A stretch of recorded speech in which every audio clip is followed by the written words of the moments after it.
আলাইকুম। স্বাধীনতার পর থেকে এই বাংলাদেশের মানুষ জনসাধারণ আমরা বঞ্চিত হয়ে এসেছি। 24-এর অভ্যুত্থানে হাজারো জীবনের বিনিময়ে আমরা নতুন এক বাংলাদেশ বিনির্মাণের সুযোগ পেয়েছি। কোন ধরনের বাধা বিপত্তিতে ভয় না পেয়ে নতুন বাংলাদেশ আমরা প্রতিষ্ঠা করব ইনশাআল্লাহ। এই বাংলাদেশের মানুষ সরকারি নানা সুবিধা থেকে তারা বঞ্চিত হয়ে থাকে। বাংলাদেশের মানুষ চিকিৎসা গ্রহণের জন্য সরকারি হাসপাতালে গেলে সেখানকার পরিবেশ ভালো নয়, অস্বাস্থ্যকর পরিবেশের রোগীদেরকে চিকিৎসা দেওয়া হয়। কিন্তু উন্নয়নের গল্প আমাদেরকে শোনানো হয়েছে, আর স্বাস্থ্যকর পরিবেশে সঠিক উপায়ে আমাদের রোগীরা চিকিৎসা পাবে এই ব্যবস্থা এখনো বাংলাদেশে করা হয় নাই।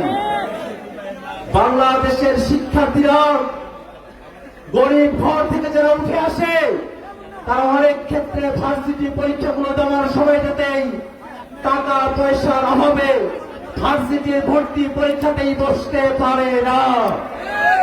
অতএব বাংলাদেশের আর্থসামাজিক পরিস্থিতিতে মানুষের অর্থের যে বৈষম্য, রাষ্ট্রকে সেই বৈষম্য দূরীকরণের ভূমিকা পালন করতে হবে।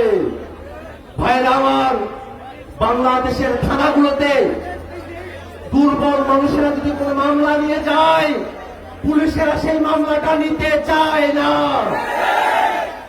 থানাগুলো দালাল দিয়ে ভরে থাকে।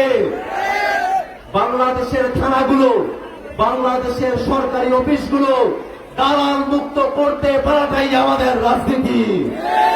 ভাইরা আমার, এই বাংলাদেশে বিগত সময়টাতে যারা গুম খুন ক্রসফায়ার করেছে সে আওয়ামী ফ্যাসিবাদী শক্তিরা বাংলাদেশে নানাভাবে প্রবেশ করবার চেষ্টা করছে।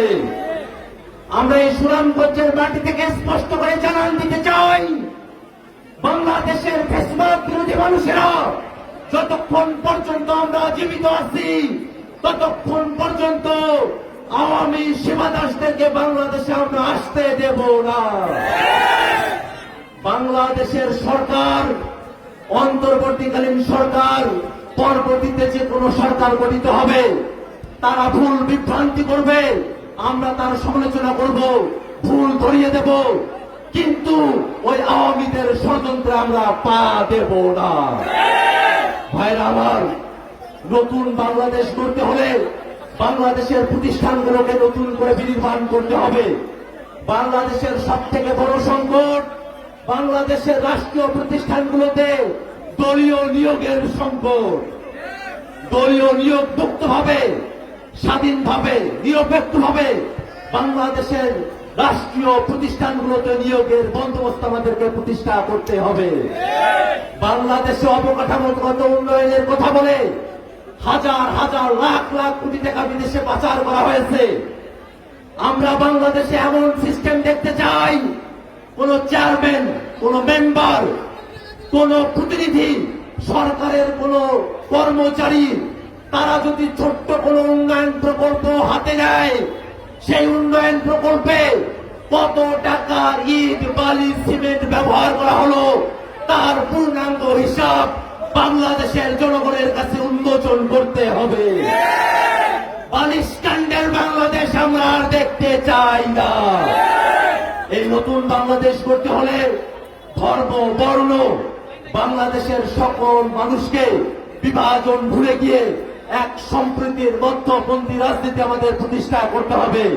সেই নতুন রাজনীতির দাওয়াত দিয়ে আমি আমার বক্তব্য এখানে শেষ করছি। ইনকিলাব জিন্দাবাদ।